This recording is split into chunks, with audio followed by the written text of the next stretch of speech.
কাকা, পূর্ণিমা রাতে আলো দেখায়, তাহলে অমাবস্যা রাতে কেন অন্ধকার দেখায়?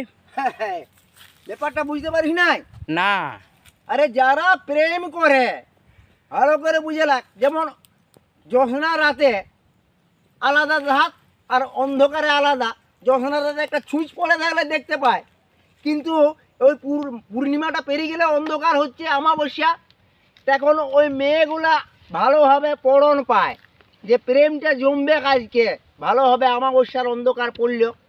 তাহলে কাছে যদি বাবা মা বসে থাকে না, ওই দেবা দেবী দুজন মিলে ঠেসা ঠেসি পাবে, ওই টিপা টিপি করবে, ধরাধরি করবে, কেউ তো বুঝতে পারল এইটা ওদের জুতের বড় সময় রে, বড় জুতের সময় বাপ।